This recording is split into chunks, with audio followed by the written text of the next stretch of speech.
있었는데 그 방송에서 분명히 말했습니다. 오늘 2명을 제가 방송에서 3개를 비판 많이 했습니다. 오늘 뉴스 그대로 말씀드리면 안민석이라고 들어봤습니까? 안민석이라고 국민적인 아주 노토리어스 악명 높은 유명한 사람이 되었는데 무슨 짓 했는지 아시죠? 안민석은 2016년 김철현 당시에 최순실이 돈 3조 정확히 금액은 알 수 없지만 그 돈을 최순실 그 돈을 스위스은행에다가 비밀계좌가 있다고 했지 않습니까?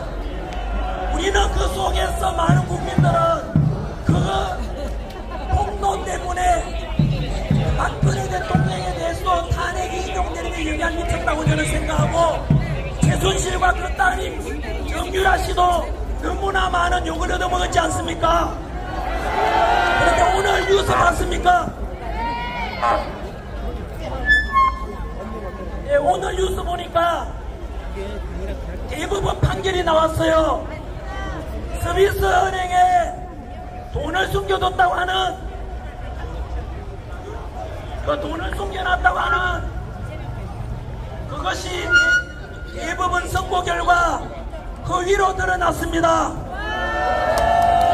그래서 저는 그때 안민석이가 거짓으로 선동하는 허니 좌파들의 특징이 뭡니까? 거짓 선동 아닙니까?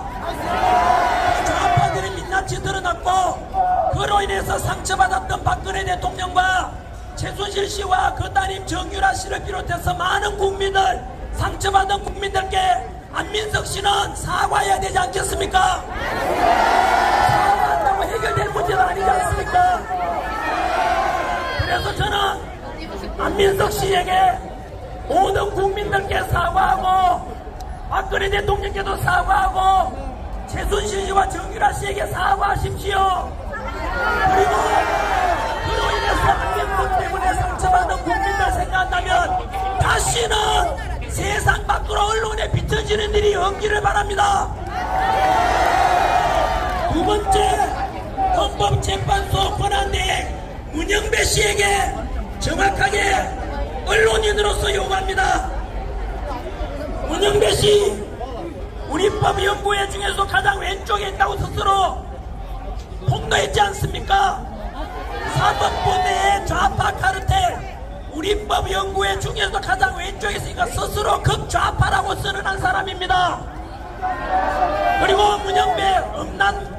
문영배 이런 식으로 그 당시 언론에 보도되는 거 기억나시죠? 그리고 TV조선 유병수의 그가 밝혀내기를 문영배 씨가 살았던 전셋집이 헌법재판소에서 12억짜리 전세를 구해줬다고 알려졌습니다. 그런 것도 수사가 돼야 되지 않겠습니까? 제 제자들도 공무원 많습니다만은 박봉에 다들 시달립니다. 어떻게 12억짜리 전세를 구해줄 수 있는지 저는 끝까지 밝혀져야 된다고 생각합니다. 뿐만 아니지요. 문영배 씨는 많은 국민들께 헌법재판소 관련해서 상처를 입힌 주범 아닙니까? 지금 얼굴 쳐들고 다니면서 강연 다닌다고 하는데 그것은 자유지만 제가 강요할 수는 없지만은 저 국민들이 용서해서는 안 된다고 저는 생각합니다. 그렇게 극좌파라고 스스로 고백한 문영배 씨가 온 세상에 돌아다니면서 언론에 지금 나오고 강연할 수 있다는 자체가 대한민국이 좌파 세상이 된다는 뜻 아닙니까? 저는 이런 대한민국에 대해서 분노합니다. 그리고 오늘 세 번째, 제가 지난주 뉴스를 오늘 방송하면서 비판했는 게 윤석열 대통령에 대해서 현재 윤석열 대통령은 형사재판 중에 있습니다. 그런데 형사재판 아무리 해도 무죄가 선고될 가능성이 크다고 합니다. 왜냐하면 이제 기억을 조금 되돌려보시면 전 세계 어느 나라 대통령이나 지도자도 국가 비상사태를 선포했는데 그것이 내란이라는 한 번도 없습니다, 여러분. 더욱이 문영배 씨는 어제 제가 내일 저녁 친한길 뉴스에서 홍보하려고 하는 건 아닙니다. 문영배의 특집을 내일 저녁에 방송하려고 하는데 오늘 김계리 변호사한테 법률 자문을 받았습니다. 그래서 문영배 씨가 자기가 잘못한 것은 말하지 않던데 그것을 제가 다 언론인으로 대한민국 국민들이 알릴 겁니다. 여러분, 윤석열 대통령은 형사재판 중에 있지만은 분명히 무죄가 될 것입니다. 왜냐하면 그동안 좌파들과 윤석열을 싫어하는 그 세력들은, 좌파 언론들은 계속해서 내란 속에 내란에 덮어 씌워서 많은 국민들이 지금도 가스라이팅 당하고 세뇌당해가지고 넘어간 것 같지만 진실은 속일 수가 없지 않습니까? 생각해 보십시오. 윤석열 대통령이 비상기업 선포했던 그것은 헌법 77조에 나온 대통령의 고유 권한입니다. 비상기업 상황이냐 아니냐는 대통령만이 판단할 수 있는 것입니다. 그 뒤로 일어난 일을 생각해 보십시오. 윤석열 대통령은 지금 우리 알게 됐지 않습니까? 비상기업이 없었더라면 야당 더불어민주당이 주도에 있는 29번의 탄핵이 있었는지 없었는지 우리가 먹고 살기 바빠서 그냥 넘어갔지 않습니까? 행정부를 마비시키고자 했었죠. 그리고 비상기업 이후에 또 알게 된 게 뭡니까? 윤석열 대통령 당선되었을 때가 2022년 5월달이었는데 그 뒤로 2달 동안에 쉽게 말하면 대통령 인수위원회가 있었고 취임식을 2달 뒤에 했는데 취임식을 하기 전부터 시작해서 무려 178회 2022년부터 2024년 12월 3일 그때까지 무려 178회에 걸친 대통령이 취임하기 전부터 시작해서 178회에 걸친 대통령 퇴진을 주장했다고 밝혀졌지 않습니까? 계산해 보십시오. 2년 반 동안에 무려 178회나 대통령 나가라 퇴진하라라고 탄핵해야 된다고 더불어민주당에서 그렇게 말했지 않습니까? 그러다가 그뿐만 아니라 윤석열 대통령 특활비 빵원 만들었던 거 기억나시죠? 그리고 감사원장 탄핵됐는 것도 우리가 잊지 말아야 됩니다. 감사원장이 바로 전 정권 문재인 정권 때 당시에 정의용 안보실장이 사드 배치 기밀을 중국에 넘겨줬다는 의혹 때문에 감사원에서 그 정의용 씨를 감찰하려고 하니까 더불어민주당에서 감사원장을 탄핵해버렸습니다. 여러분, 이게 말이 됩니까? 그것처럼 무려 178회에 걸친 퇴진 주장, 무려 29차례, 그 뒤로 합치면 31회에 걸친 탄핵, 행정부를 마비시키고자 했던 거 아닙니까? 또 기억나시죠? 반동위원장 이진수 딱 이틀 출근했는데 탄핵시켰던 거 기억나십니까? 이게 뭡니까?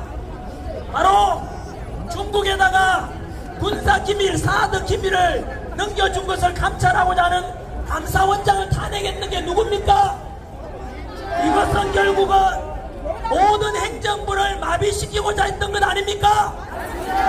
그래서 우리는 그 뒤에 계몽령을 통해서 알게 됐지만, 그래서 윤석열 대통령께서는 바로 3가지 큰 이유로 비상기업을 선포했던 거 아닙니까? 첫 번째가 바로 무슨 국가 세력 척결입니까? 국가 세력 척결.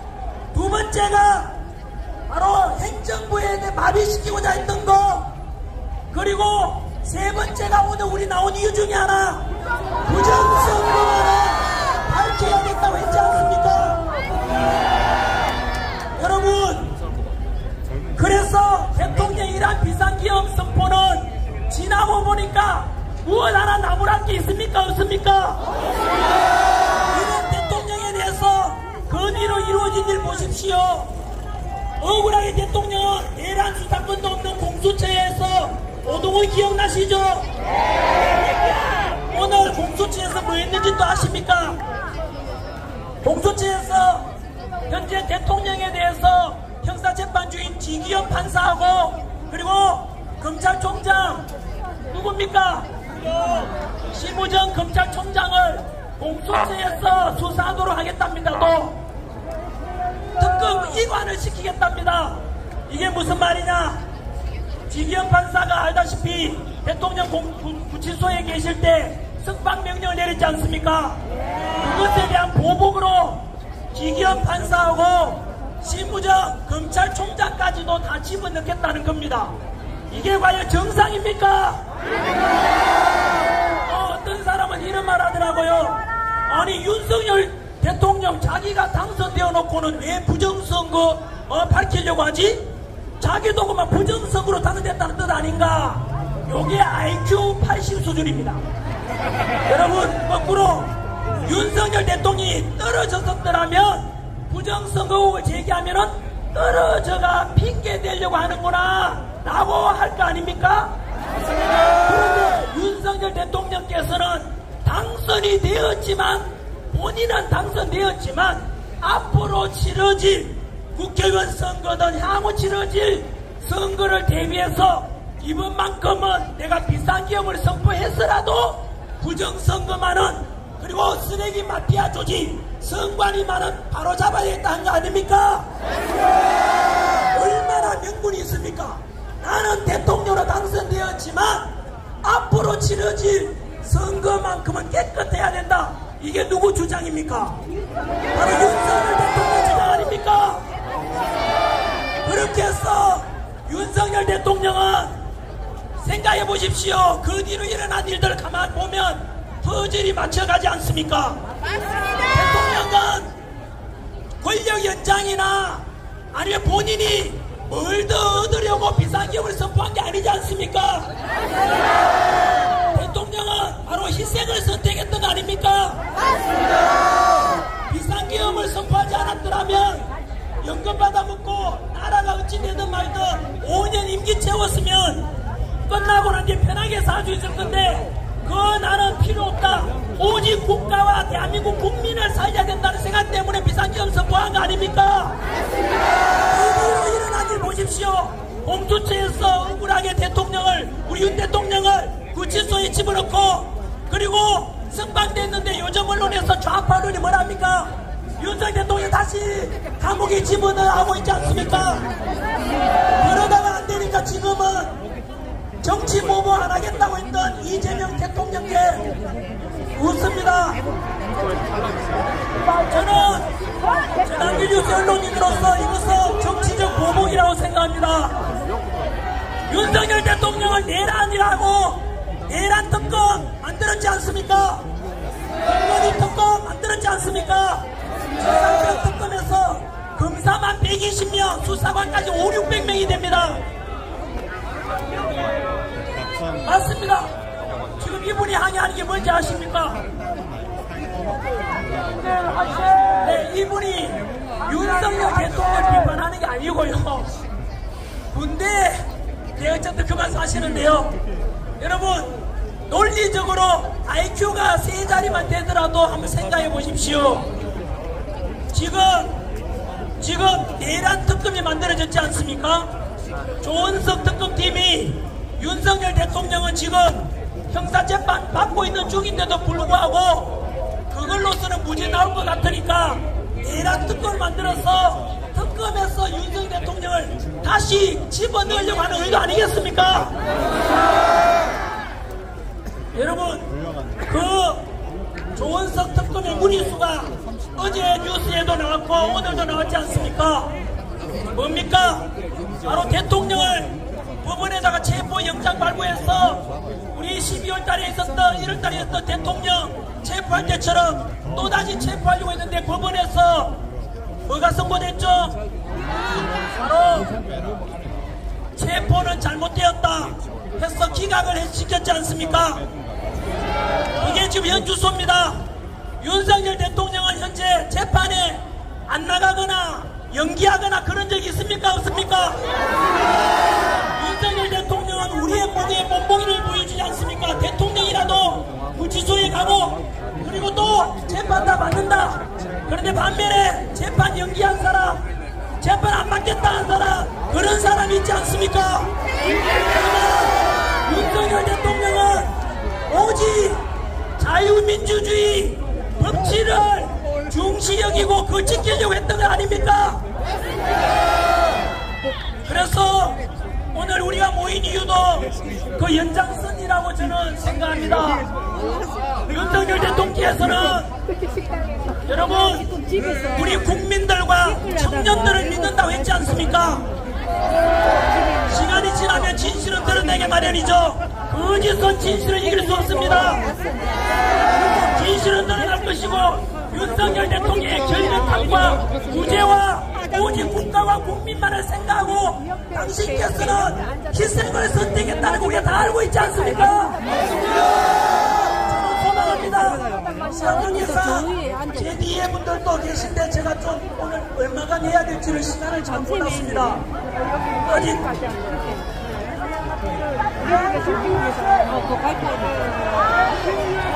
저는 이런 외치지 마십시오. 윤석열! 윤석열! 윤석열!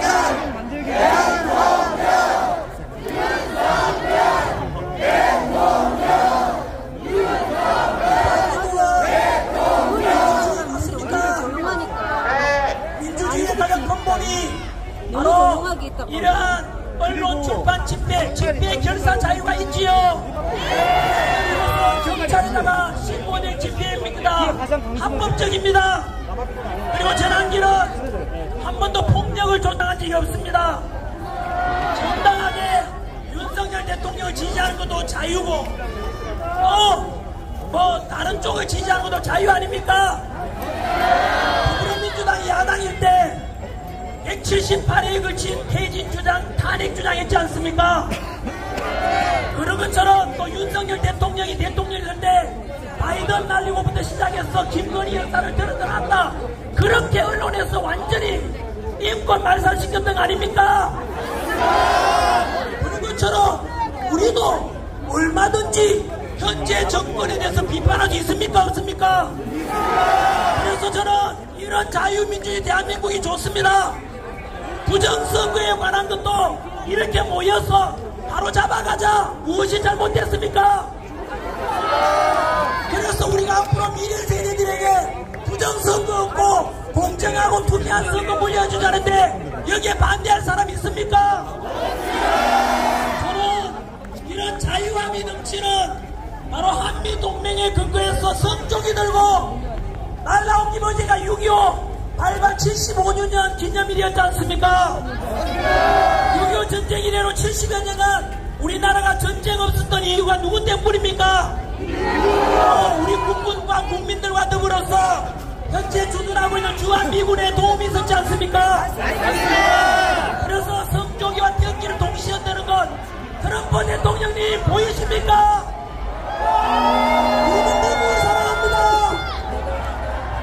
주한미군에게 늘 감사한 마음을 가지고 있습니다. 그래서 한미동맹이 우리 자유민주주의 대한민국의 안보에 가장 중요한 기준이라고 생각합니다. 맞습니까? 이번에도 이란 이스라엘 전쟁으로 맞지 않습니까? 미국의 강력한 힘으로 전쟁을 종식시킨 건 아닙니까?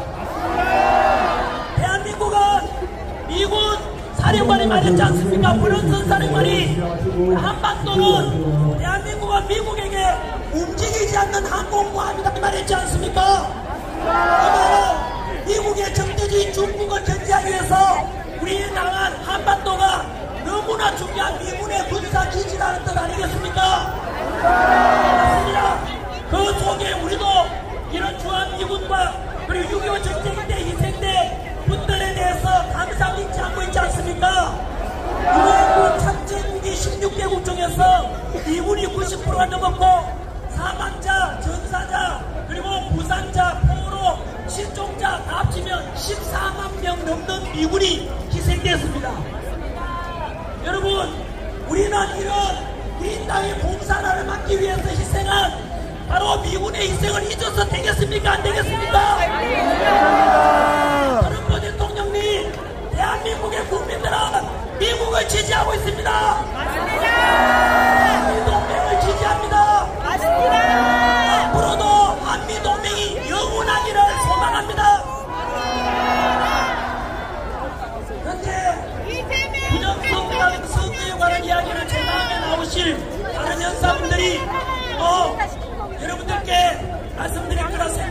저는 끝으로 오늘 2025년 6월 26일 현재 이제 11시가 한 23시가 다 됐고 지금으로부터 1시간 뒤 정확히 한국 시간으로 2025년 6월 27일 0시 미국 워싱턴 시간으로 2025년 6월 26일 오전 11시입니다. 미국 시간으로 무엇이 있습니까? 미국 워싱턴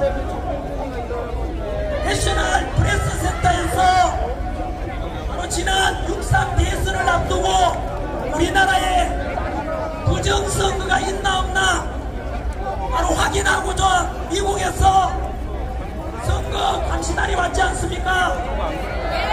그때 오셨던 바로 존 밀스 그리고 뉴션 그리고 오스탄 대사 그리고 한 분 더 계시고 거기에다가 오늘 바로 트럼프로부터 트럼프 대통령 굉장히 신뢰받는 고든창이 이 가슴으로 사회도 보고 미국 수도 워싱턴에서 내셔널 프레센터에서 대한민국의 6.3 대선이 과연 변경했는지 부정선거 의혹이 있었는지 국제 기자회견을 한다고 합니다. 그래서 미국의 시간제 시간에 맞추어서 이곳 서울역 앞에서 지금 돌아보십시오. 얼마나 많은 사람이 모였습니까? 그리고 이것을 들어보십시오. 바로 여러분 이곳에 모인 분들은 신기하지만 모였고 한국에서 서울, 매해, 부산, 광주, 대구, 대전, 부산 전국 방방 곳곳에서 공정선거, 투명선거 하자는 국민들, 여러분들 응원하는 국민들이 너무나 많습니다. 그 모든 국민들의 소망이 무엇이겠습니까? 모두 언제나 대한민국의 주권 행사하는 투표만큼은 공정하고 투명하게 하자. 무엇이 잘못됐습니까? 너무나 정당하고 너무나 당연한 국민의 권리 아니겠습니까? 여러분들을 응원하고 있고 미국 워싱턴에서도 이걸 발전해보자 국제선거단에서 기자회견을 하는데 이곳에서 비록 안 듣고 피곤하고 할지 몰라도 대한민국을 사랑하는 마음 그리고 주권이 바로 행사해야 된다는 그 소망을 가진 우리 국민들께서 이곳에 모이면 끝까지 함께 해주실 거죠?